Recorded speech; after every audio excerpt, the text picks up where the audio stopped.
Hey, welcome back everyone to another spiritual awakening video. I've got another video for you. It's gonna be a pretty long video. So I hope you're ready to enjoy and sit back. If you can, watch this by yourself, as it is a very important video. It's about it's about meditation. It's science proof about meditation, how it all works, and what it was used for, and how the famous people and all the celebrities and all this bullshit, how they were used to be rich and all this bullshit. It was the fucking, yeah, so this is fucking proof. It's going to be enough proof for everyone to know how to do it and what, So once you watch this video, there's no reason why you shouldn't be practicing this. Otherwise, you just don't give a fuck about yourself. You just don't, So yeah, I hope you enjoyed this video. Leave a thumbs up, whatever you just want to do, like, subscribe, fucking, yeah. I hope you enjoyed this video. Thanks.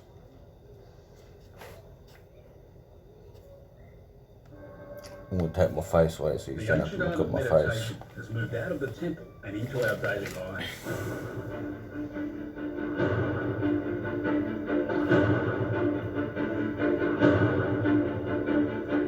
It's practiced by top-class athletes, even taught in some of the most powerful corporations in the world. You don't have to be Buddhist to meditate. You just have to be a person with a functioning mind. New discoveries in science suggest it may indeed have benefits. 8%, that's enormous.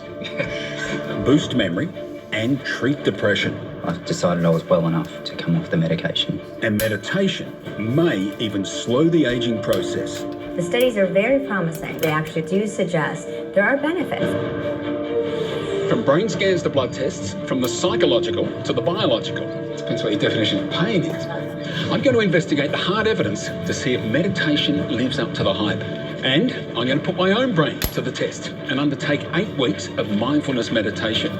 Will it make me less stressed? Will it improve my memory? I did better at that. Will it change the structure of my brain?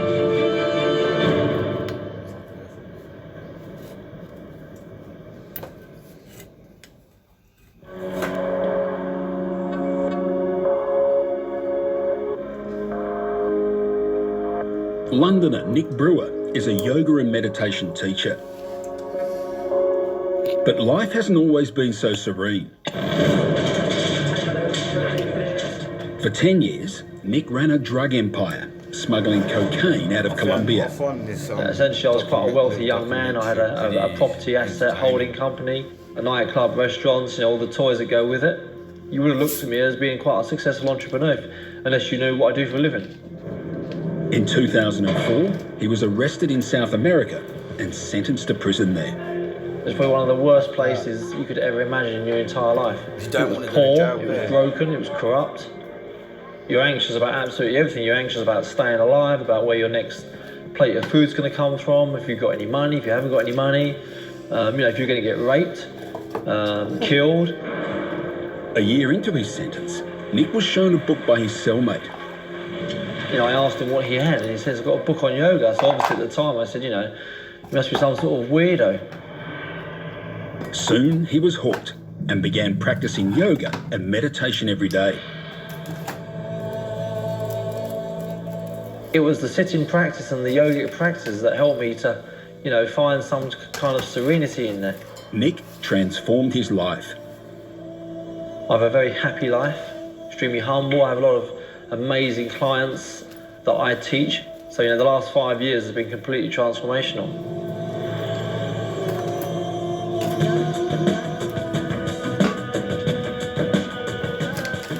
Like Nick, I guess, I'd never really contemplated whether meditation could do anything for me.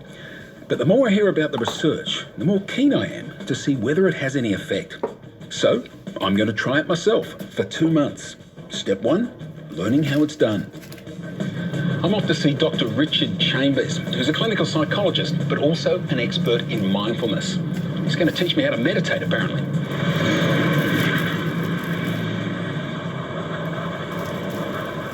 Mindfulness is a type of meditation where we focus our attention on the present moment, on the body, the breath, that kind of thing.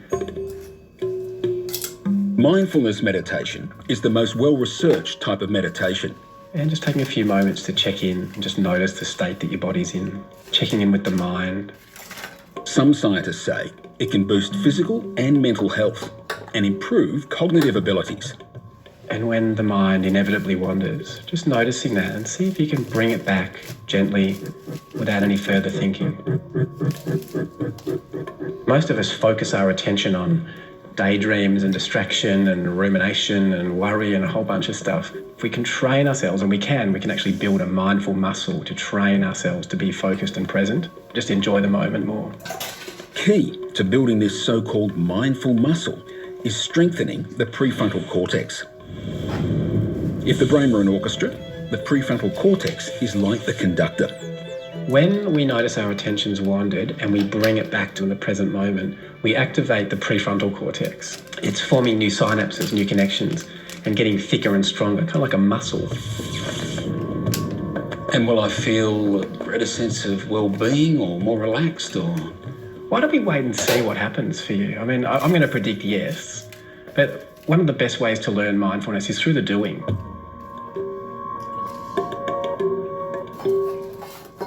For me, to take meditation seriously, I need some hard evidence that it's changing my brain for the better. That's the weapon.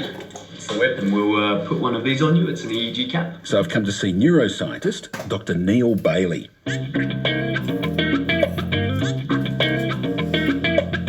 He's about to put me through a raft of rigorous tests to get a measure of my brain power at the beginning of the 8 weeks meditation. All right, Graham. Looks like we've got some brain activity. Fantastic. Contrary to popular opinion. First up, an EEG to measure my brain's electrical activity. When we activate it, it will give you a gentle electrical shock. Oh, that's annoying. Is it annoying but not painful at all? Oh, it depends what your definition of pain is. Yeah. The tests will measure my memory, my reaction time, and my ability to focus. You're to respond to the meaning of the emotion of the word and try and ignore the emotion on the face. Okay, so angry face could have the word happy underneath. Exactly.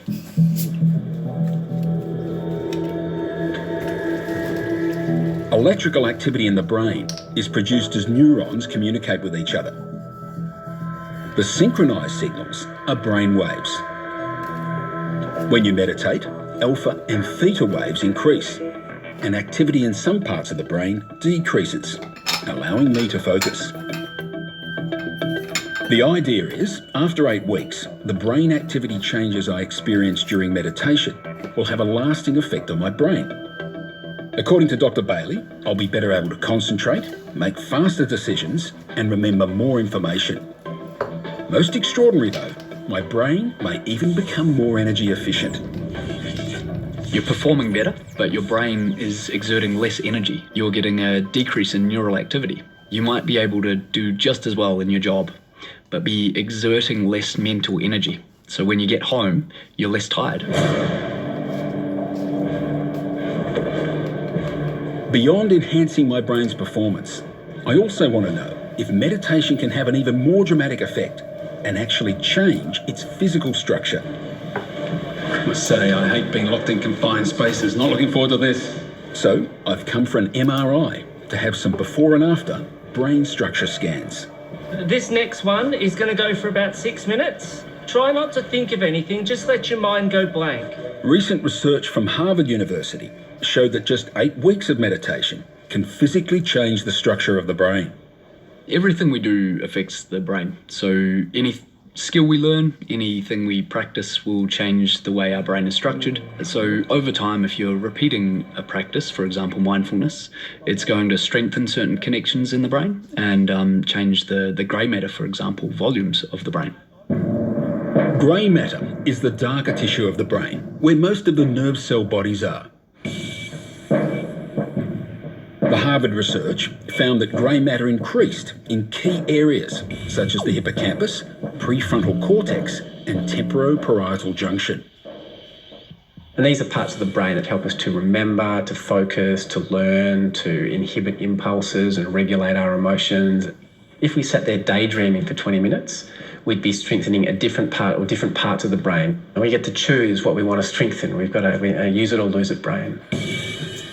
Now, it is early days for a lot of this research, but the possibility of meditation changing the structure of my brain certainly sounds exciting. I have to wait 8 weeks to find out my results. I'd better start meditating.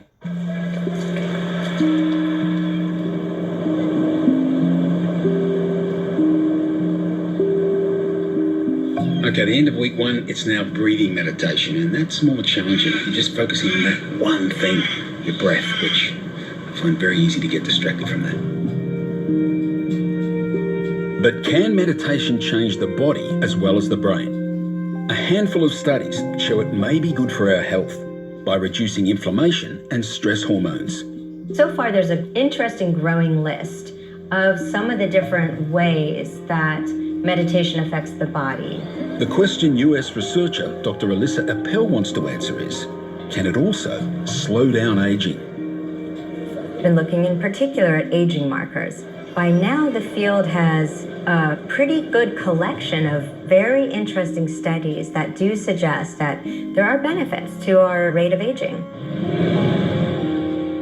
Signs of aging can be seen inside the body's cells, specifically in the tiny caps at the end of each chromosome, known as the telomeres. Our telomeres protect our genes. Now, what happens as we age, our immune cells divide, and the telomeres shorten. Those protective caps get shorter and shorter. So we want to keep those intact.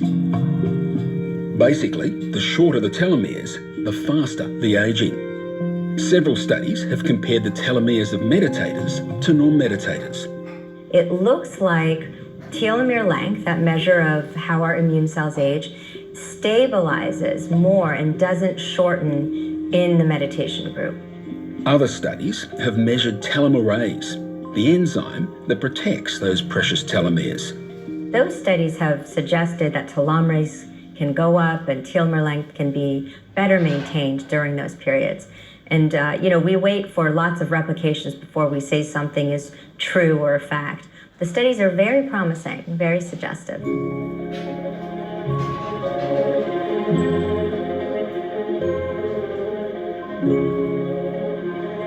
We've seen how meditation can change you biologically, but how about psychologically?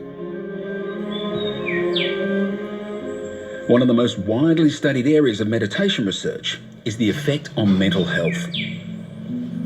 Ross Bunn has been coping with depression for years. I wasn't really comfortable in my own skin. I was very sort of agitated, quick to anger. I didn't really feel I knew who I was. I was not doing the things I loved and enjoyed. I wasn't seeing my friends or family anymore, and my relationship was, strained, really. It was very difficult. Ross was given medication, but he didn't like the side effects. It really didn't make me feel very well. I still didn't feel like myself. I still wasn't sleeping. I was still very agitated. I just felt pretty detached from everything and everyone. Ross is one of a growing number of people using meditation to treat their depression. I actually practice mindfulness whilst hiking. I find it's quite easy to focus on putting one foot in front of the other and then just noticing the world around me and then how my body feels. People who practice mindfulness show better mental health than 70% of the population on average. People with depression and anxiety have even larger gains than that. The data shows that reduces depressive symptoms, but the big finding is that it halves the rate of depressive relapse. For people who've had 3 or more depressive episodes, if they learn mindfulness as part of their treatment, they're half as likely to get depressed again down the track. Indeed, for some, meditation could be an alternative to their medication. A paper that came out last year, a meta-analysis, has found that it's as effective as antidepressants for preventing relapse, which is a pretty significant finding.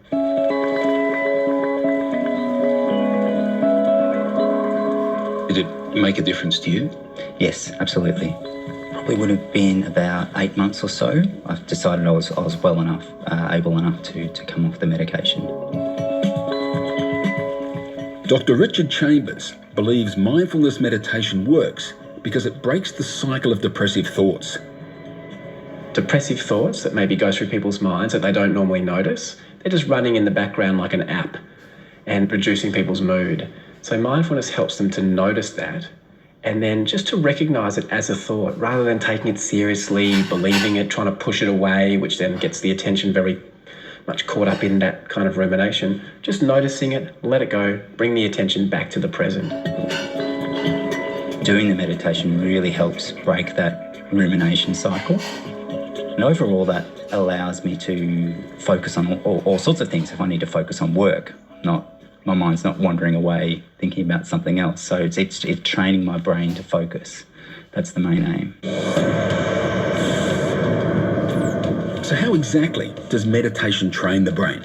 One of the things that many types of meditation do is exercise our attention muscle. And boy, that's an important muscle. This so-called attention muscle may exert some control over one of the brain areas tied up with emotion, the amygdala. When the amygdala gets activated, that's when we feel fear and anxiety and that sort of thing. So its purpose is to give experience an emotional salience. In something like depression or anxiety, it becomes overactive, and so it's constantly activated and providing that sensation of anxiety or fear or hypervigilance. After meditation, other parts of the brain appear more in control of the amygdala. What happens is, in theory at least, and from what we can tell from the brain scans, when you've practiced a lot of mindfulness, both the prefrontal cortex and the hippocampus, those regions exert more regulation on the amygdala and dampen the effect of that anxiety or fear coming up.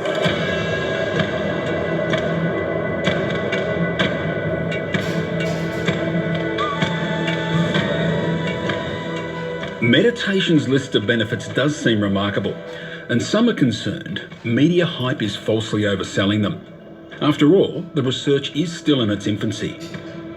The few studies that have looked at it haven't found that mindfulness was any better than other forms of therapies, which in itself is not a bad outcome, but there simply isn't enough research. Professor Farias believes certain people should exercise particular caution. All kinds of meditation were originally designed to rattle your sense of self. If there is something which has traumatized you in your life and you've forgotten about it, by meditating, you may become aware of it, and this will exacerbate all the symptoms. It can actually increase stress. It can lead to greater levels of anxiety, panic attacks in some people. There were times where I would dredge up past experiences that I really didn't want to go back to, and it was really quite disturbing and confronting at the time too. I never expected for that to occur. Professor Farias also believes there may be an inherent bias in the research.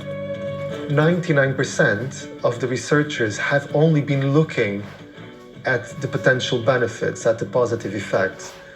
They haven't really been asking people about the adverse effects. If you've got a psychotic disorder, if you're really anxious, or if you're getting it taught to you badly, maybe it's not going to be so good.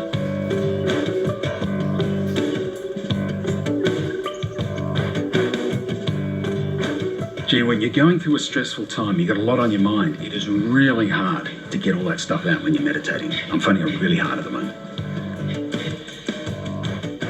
It's time for a catch-up with Dr. Richard Chambers. So I might just check in. How's your practice been going? I'm the scientific type. You know, I'd like to do a lot more experiments before I draw any conclusions, but I'm feeling more relaxed than I have been for some time, and I notice the stress, but it's not like I'm sucked into it. I just sort of cruise through, which is very good. Reducing stress is one of the most commonly reported effects of meditation. You know, the stress isn't actually in the situation. The stress is in our relationship with the situation. But stress is a complicated thing. We can't avoid stress. Stress is an embedded part of life. And in fact, engaging in new things and challenges is very good for us. But we need to make sure that we have enough reserve in our days, or at the least in our weeks. And that's where meditation might help. Meditation and mind-body activities are a wonderful way to build our kind of physiological and psychological resiliency.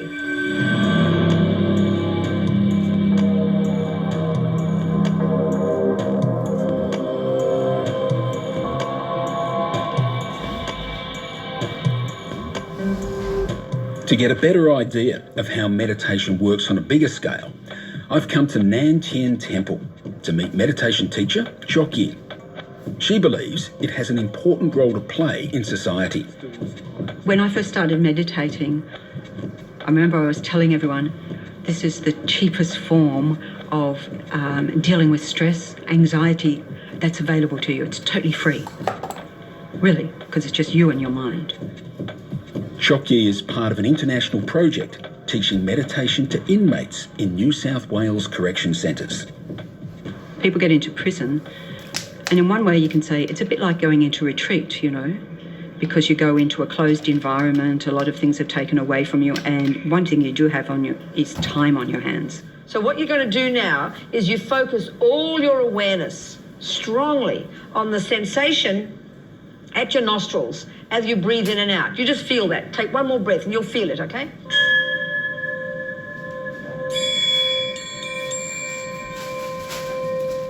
She believes it improves mental health and aids rehabilitation. And it doesn't take very long to see the effects in a prison environment. Former inmate Nick Brewer experienced these benefits firsthand.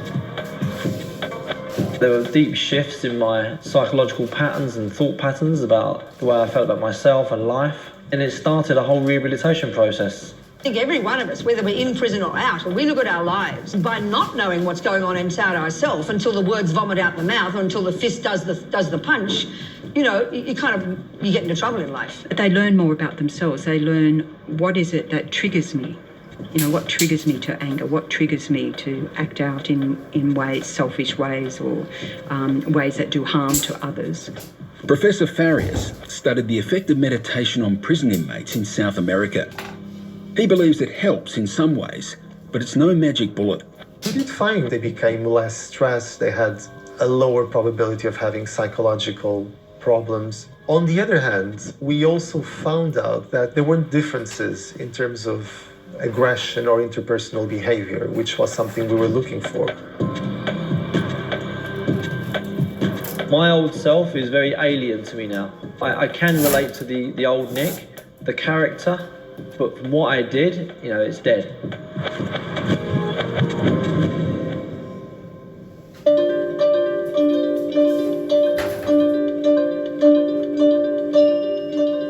It's 8 weeks later, and my personal trial has come to an end.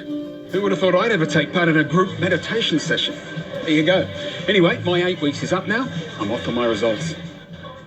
Neil. I'm back to Monash to find out if all the dedication has paid off. Thank you. I'm keen to see if I've made a difference to my brain. Yeah, let's see.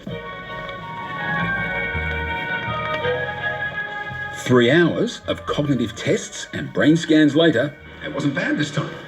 I've got to wait a week for the results, apparently, though. And it's results time with Dr. Bailey and MRI expert Dr. Chow Saw. Overall, you did better in 3 of the 5 tasks. Better behavioural performance. Oh, it's fantastic. Not only that, you exerted less brain activity. So you spent less energy to do better. This one in particular was your memory task. I did better at that? You did better at that. I felt like I was guessing. That was a very hard task. It was very hard. Oh, that's annoying. It was actually one where we were distracting you with that tiny electrical shock. I remember it well. At the same time as you were trying to remember stuff. It feels like it's easier for me to intervene if my brain's doing something I don't want it to do. Yeah, that's cool. And that's actually a really interesting point for this next slide. Your reaction time to unexpected events. You cut your reaction time by 400 milliseconds. Really? It's almost half a second. Yeah. That's huge. It's massive. If you're driving a car and a pedestrian steps out in front of you, 400 milliseconds is probably a life-saving amount of time. That's very good news. I feel like I passed. Cool. Yeah. I was better at the tasks, but had my brain physically changed?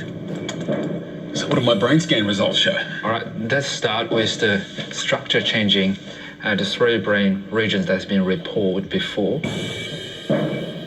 There were indeed changes in my grey matter density in several parts of my brain.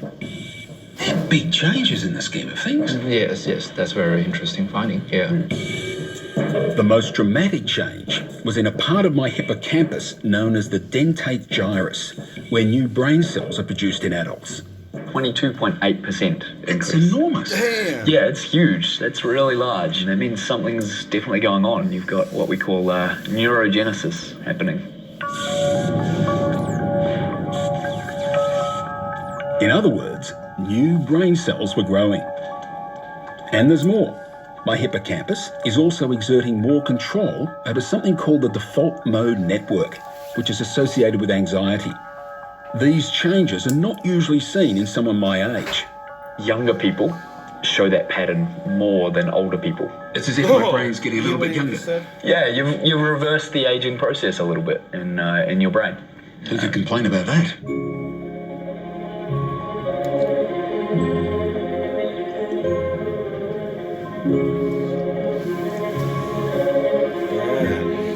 Now, sure, my personal experience is not a proper scientific study, so we can't say for sure these brain changes were the direct result of meditation. But hey, I'm impressed, and certainly feeling happy with my younger, heavier brain. And there you go. Living science proof that meditation isn't no joke. But it isn't easy at the same time. There's the bad side to it. But what it does is it's like your ego in a way. You get a split personality, and the only depression, like not that, it's just you can get stuck in your thoughts in a way. Like you gotta try and, it's a war when you become awakened. Once you awaken, good things ain't gonna happen to you straight away. I can tell you that right now. Because all the spiritual, or not, I'm not even gonna say spiritual people, I'm just gonna say all the woke people. Because there's a difference between woke spiritually, and you know what I mean? A spiritual person, you know, is a real spiritual. A woke nigga is, you know, just knows a lot of bullshit. Knows a lot of knowledge and shit. Which is a spiritual, like a spiritual person knows all that bullshit plus way more. And plus they stick with their shit, you know what I mean? But there you go. There's your proof that meditation's all real. So now it's your choice, and it's up to you to do a change to your life. Are you gonna be the weak one, or are you gonna be the strong one and fucking win the war? Because now that you know this works, you're gonna be in a war with yourself, just trying to make this shit happen. And it's not fucking easy, trust me. That's why I made shit like this, you know. I got like the yin yang sign, all this bullshit. I try and make myself, the minute you get angry, when you become woken, you'll get, I know, it's like the bad energies, you get snappy over the tiniest little things, and you be like, what the fuck, well, you know? And you gotta try not to fucking let that shit get to you. Be the strong one. So there you go. Anyway, I'm gonna let this video go here. I hope you enjoyed this proof of about meditation, all this bullshit, and how it can change your life and more. So yeah, go give it a go. Alright, Spiritual Soul sign on that. I hope you enjoyed it. Thanks for watching.